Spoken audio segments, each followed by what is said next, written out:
Olá, boa tarde a você, boa tarde a todos de Araras e região. Esse é o programa O Período do Meio-Dia desta segunda-feira, que hoje recebe o nosso convidado. Ele já é apresentador da Rede Opinião de TV, Dr. Eliseu Martins de Souza. Ele é urologista, é apresentador do programa Saúde na TV, que é exibido às quartas-feiras, às 19 horas e 45 minutos, e tem uma reprise às sextas-feiras também, às 17 horas e 15 minutos. O doutor vem hoje aqui no papel de ser entrevistado, né, doutor? Nós vamos falar basicamente sobre as doenças que atingem o homem, também as mulheres também, mas essas doenças que praticamente atingem o homem, como a questão da próstata e até a disfunção erétil, que é muito discutida e muito polêmica, né, doutor? Sim. Obrigado pela sua presença, uma boa tarde.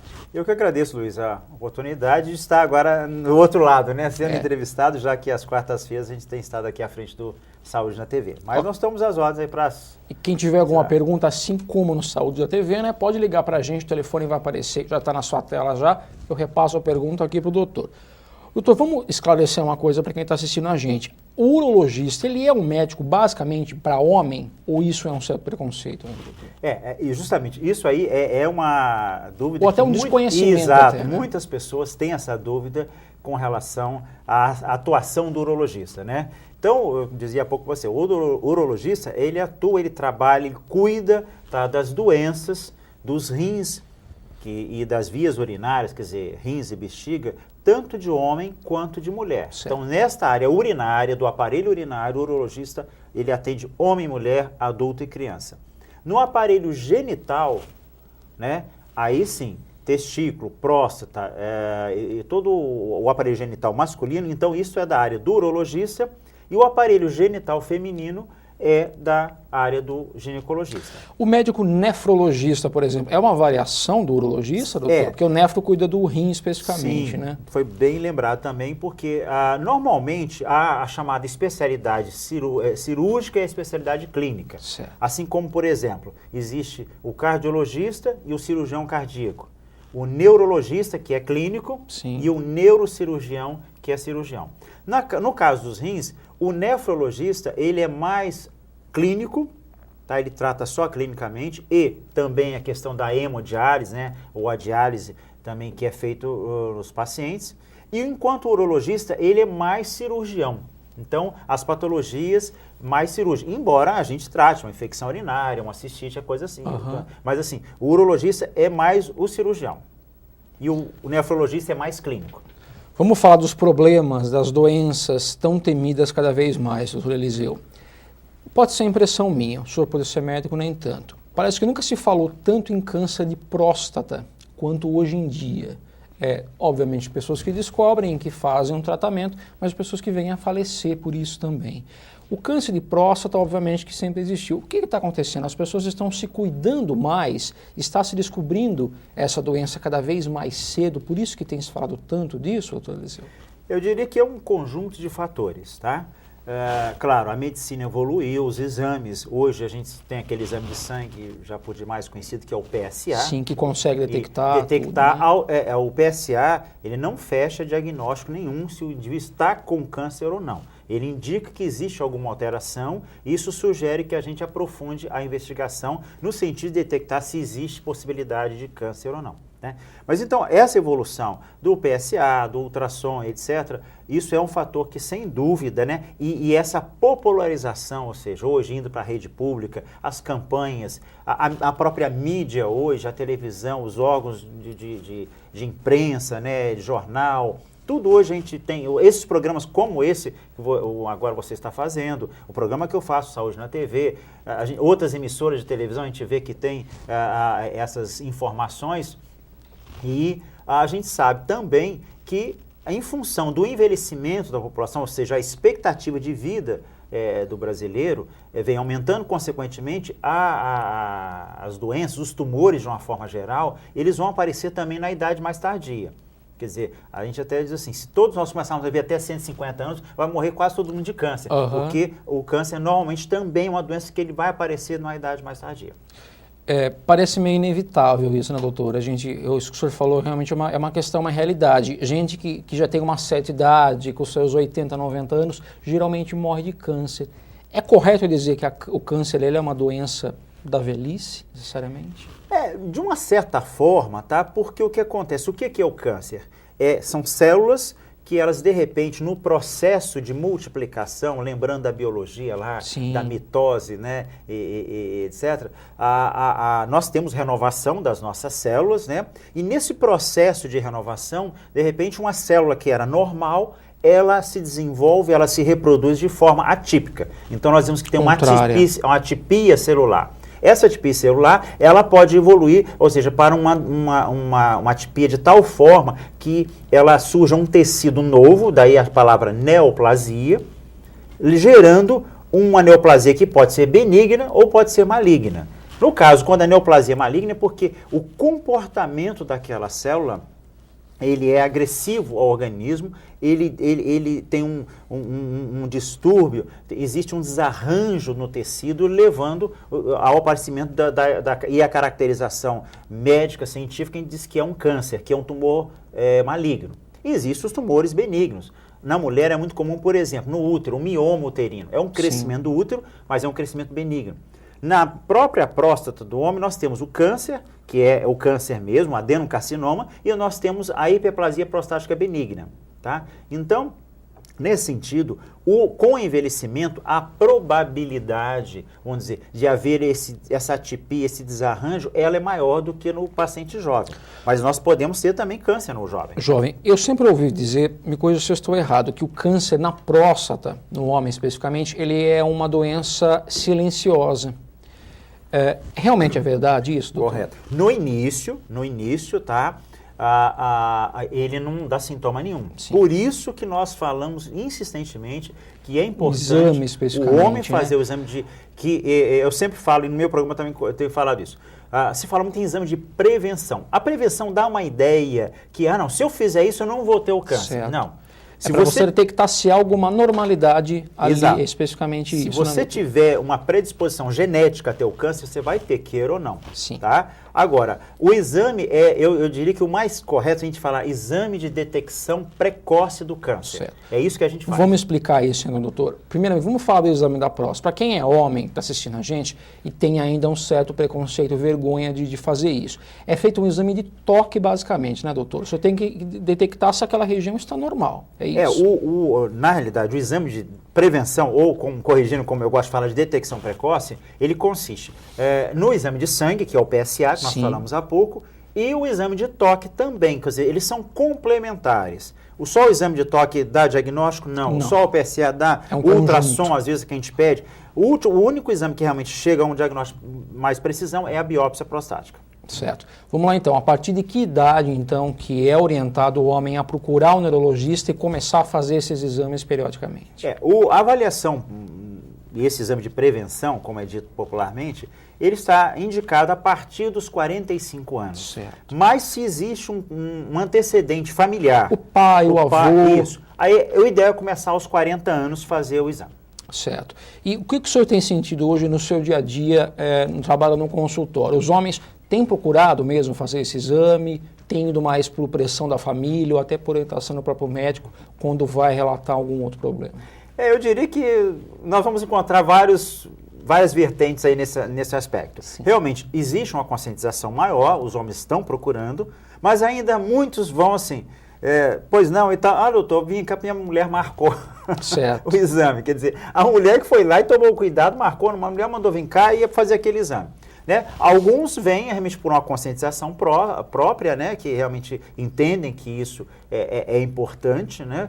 Com relação a fazer esse exame. Então, assim, eu diria que varia, né? Mas, de uma forma geral, a gente tem visto realmente uma procura maior, espontânea, né? E aqueles que vão meio que... O homem, de uma forma geral, é um pouco mais relaxado com a saúde, né? Então, até por isso que essas conscientizações recentes de saúde do homem, não se falava muito disso, né? Agora, de uns anos para cá, se fala saúde do homem, que são doenças específicas que atingem o homem, né? A Sociedade Brasileira de Urologia, do qual nós fazemos parte, né? Ela tem sido bastante insistente, tem trabalhado já há alguns anos nesse projeto de saúde do homem, em detrimento dessa questão que eu acabei de falar, que o homem ele é mais relaxado com relação à sua saúde. Há uns anos atrás, eu acho que muitos devem ter visto na televisão mesmo, tinha uma propaganda que falava assim que a mulher vive 7 anos mais do que o homem. E um dos fatores é esses cuidados que a mulher tem muito mais do que nós. Né? Vai no médico periodicamente, tudo isso, né? E a Sociedade Brasileira de Urologia, então, já vem numa campanha junto ao Ministério da Saúde, promovendo realmente e incentivando que o homem tenha esse hábito, isso torne-se uma coisa cultural, ou seja, o sábio tem que fazer os exames. Ainda em relação ao câncer da próstata, qual que é a probabilidade, não sei se é correto eu dizer isso, de cura, quando isso é descoberto no início, por exemplo? A probabilidade, você colocou bem, a gente não usa, de certa forma, a palavra cura, quer dizer, não existe assim, que a gente possa garantir totalmente, mas a probabilidade de cura, quanto mais precoce se detectar o câncer, tá, maiores as chances de uma provável cura. Certo. Tá? Quer dizer, então, isso aí, um câncer, um tumor, quando é diagnosticado... Isso em qualquer parte do corpo, qualquer parte do corpo que nós identificamos um câncer, a partir do momento do diagnóstico do câncer, nós vamos fazer o que a gente chama do estadiamento. O que é o estadiamento? Eu vou ver em que nível, em que grau está esse câncer. Esse tumor, se ele está já numa fase inicial, se ele está numa fase intermediária, numa fase avançada. E aí existem várias classificações, grau 1, grau 2, grau... Aí existem, não vou entrar em existem aspectos aí mais detalhados que não é o caso aqui. Doutor, existe um controle para isso ou necessariamente a cirurgia uma hora ou outra vai ter que ser feita? Não, existem casos, por exemplo, especificamente falando do câncer de próstata, hoje nós sabemos que existem o tratamento cirúrgico, que é a chamada prostatectomia radical, que nós tiramos a próstata em bloco como um todo, tá? É um tratamento hoje que tem sido preconizado principalmente para homens mais jovens, tá? Abaixo de 70 anos. Mas ainda existe como alternativa, e alternativa que tem sido, eu tenho percebido já nos últimos anos, até uma procura um pouco maior em função de não ser um tratamento tão agressivo quanto a cirurgia, que é a cirurgia aberta. Hoje também se faz a cirurgia videolaparoscópica, que é a radioterapia, que tem também bons resultados. E nós temos ainda a bracterapia, que é a implantação... Como que é o nome? Desculpa. Bracterapia. Bracterapia. A bracterapia é a implantação de sementes radioativas, que elas vão ali fazer também, vão lesar ali, combater as células tumorais ali na próstata. Então, hoje, existem a possibilidade de não necessariamente ter que fazer a cirurgia, tá? Então, a radioterapia hoje, a bracterapia, elas também são alternativas e com considerável, realmente, resultado também. Pedir licença, senhor, nós vamos para o intervalo comercial. Vamos entrar no segundo bloco, doutor, sobre a questão da disfunção erétil, que ainda é um tabu, mas que não é tão um bicho de 7 cabeças assim, né? Perfeito. Então vamos lá, alguns minutinhos, eu volto com o doutor Eliseu Martins de Souza.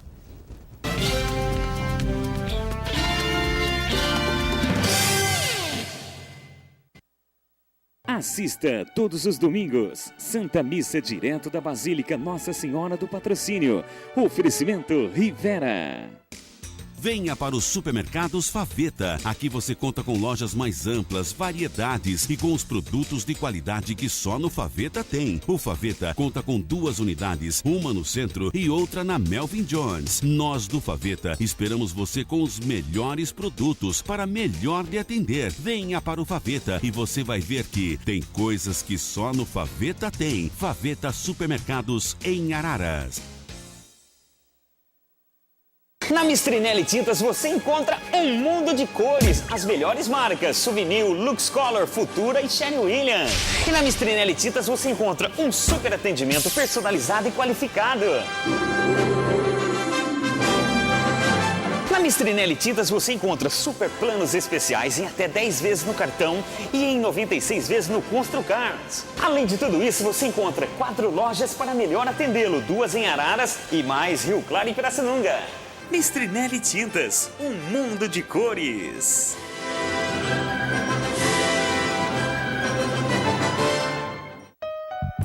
Residencial Alberto Volpi, o grande lançamento de Araras. Projeto moderno, 2 garagens, varanda gourmet, 3 dormitórios, sendo uma suíte e um clube privativo completo. Venha conhecer o seu novo apartamento. Mais um empreendimento de qualidade, Brasil Batistella Construtora.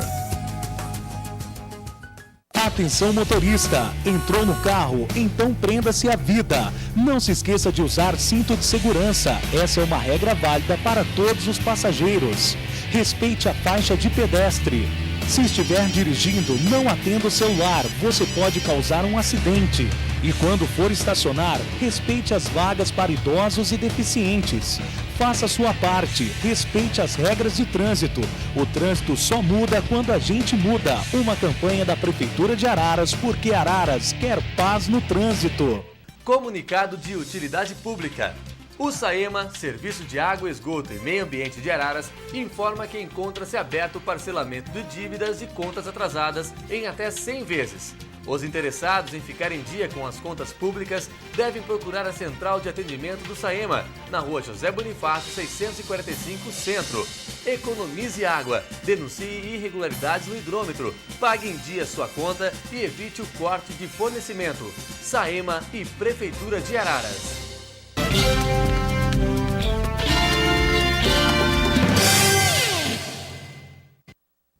Estou de volta com o Dr. Eliseu Martins de Souza. Ele é urologista e apresentador também do programa Saúde na TV, que é exibido às quartas-feiras e reprisado às sextas-feiras aqui na Rede Opinião de TV.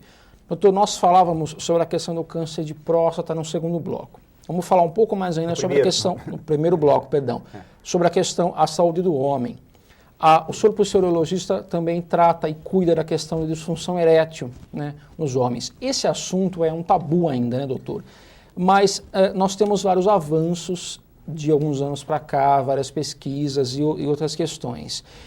É realmente um bicho de sete cabeças ou nem tanto? A medicina avançou a certo ponto de que isso pode ser tratado e o homem não tem mais problemas em relação a isso?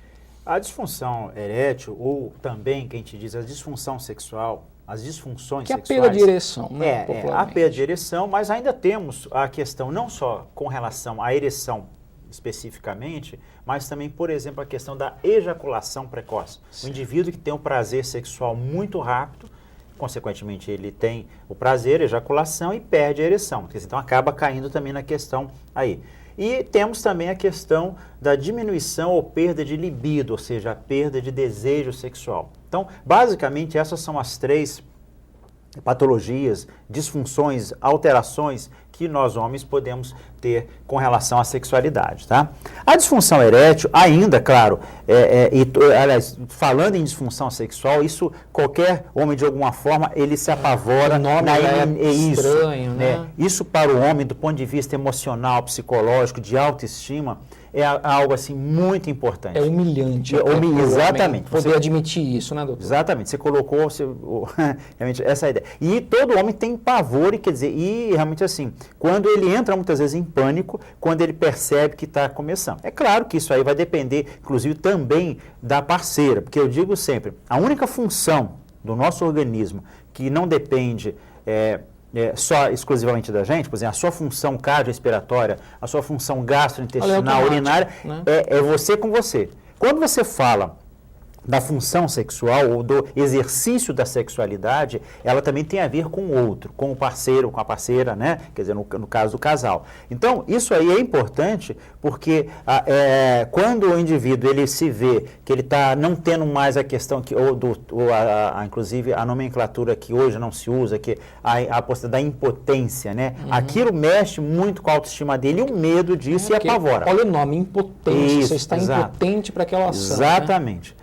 Então, hoje a gente sabe que, se você me pergunta assim, mas quais são as causas? Nós temos, claro, quanto mais jovens e quanto mais velhos. Mas o estresse ainda hoje seria, talvez, o grande vilão com relação à disfunção erétil, né? Ou seja, a vida moderna, o estresse, a correria, conta para pagar, todos esses transtornos mexem muito com a questão do homem no que se refere à disfunção erétil. Mas, saindo desse campo, que teria a ver com um componente psicogênico, tem as doenças e os problemas de ordem orgânica que podem levar também à disfunção erétil. Por exemplo, doutor, dá um exemplo. Diabetes. A diabetes é uma das doenças que mais levam a isso. As alterações cardiovasculares, a hipertensão arterial e os tratamentos para a hipertensão arterial. O senhor falou hipertensão arterial, nós estamos falando de sangue e bombeamento, basicamente, e a questão da ereção do homem depende basicamente disso. Exatamente. Né? Então, dentro do fenômeno cardiovascular, já que a ereção, como você bem disse, o bombeamento dos corpos cavernosos que vão permitir que o pênis entre em ereção e fique e permaneça em ereção, quando você tem distúrbios da circulação, e o diabetes, por exemplo, você pode ter a chamada vasculopatia diabética, que são lesões dos vasos, e eles vão lesar também os vasos lá do pênis, dificultando, não permitindo uma entrada de sangue adequada. Quando você tem os problemas, quando a gente fala muito de colesterol, por exemplo, preocupação, o colesterol vai entupir a artéria coronariana, vai dar infarto. Tá? Mas o mesmo colesterol que entope, que obstrui a artéria coronária do coração, possibilitando um infarto, podemos também ter o colesterol lá, graças a Deus, eu digo, o pênis não infarta. Ele tem apenas... colesterol lá embaixo, é até estranho a gente ouvir isso. Não, porque, não, quando eu estou falando de colesterol, triglicéridos, as gorduras de forma geral, porque as pessoas têm muita preocupação que comer carne gordurosa, ter o colesterol alto, isso pode o quê? Entupir artérias do coração, a coronária, e dar um infarto e a pessoa morrer. Mas você pode ter isso até no cérebro também. Sim, claro. De entupir uma vez, exatamente. Então o corpo inteiro atingido por isso. Mas a ideia colesterol fica muito relacionada à questão do coração. Não ao corpo inteiro. Não ao corpo inteiro. Então, o que eu estou dizendo? Então, o colesterol e as placas que vão se depositar nas paredes dos vasos lá do pênis, o diabetes, a hipertensão arterial, os tratamentos para a hipertensão arterial, as alterações psiquiátricas, hoje, depressão, os medicamentos que são usados podem levar também à disfunção erétil. Doutor, vamos falar então sobre um homem que está enfrentando essa situação. O que basicamente ele pode fazer? A questão do Viagra e outras medicações que dão a ereção ao homem. Como que essa medicação trabalha? E essa seria basicamente a solução? Ou existem outros tratamentos? Obviamente que depende de homem para homem e depende o tipo de problema que ele está enfrentando. Sem dúvida, realmente, o citrato de sildenafila, que é o Viagra, hoje o nome comercial, ele revolucionou realmente o tratamento da disfunção erétil.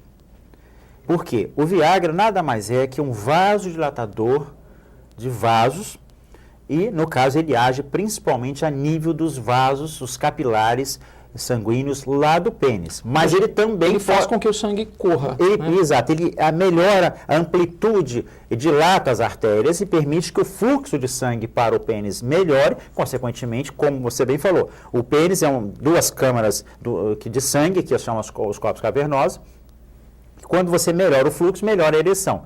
Mas ele, por exemplo, tem pessoas que tomam o Viagra, homens que tomam o Viagra, e tem um flush, tem uma vasodilatação desse nível do peito para a cabeça, né, o rosto, e ele fica vermelho. Isso é um efeito colateral que às vezes alguns acham ruim e tudo, que é mais em função dessa vasodilatação. Então o Viagra, ele veio realmente assim, e os outros depois que surgiram, né, a sildenafila, a tadalafila, a vardenafila, que foram surgindo depois, eles, sem dúvida, revolucionaram. Hoje é um tratamento, mas que nem todos os pacientes respondem. Principalmente quando você tem lesão vascular, por exemplo, no diabético, que muitas vezes ele pode agir ou não, dependendo do grau de lesão que a vasculopatia diabética pode ter causado no indivíduo. Mas, de forma geral, tem bons resultados. Agora, tem casos em que você tem o fenômeno também psicogênico. Se o indivíduo falhou uma vez, falhou duas,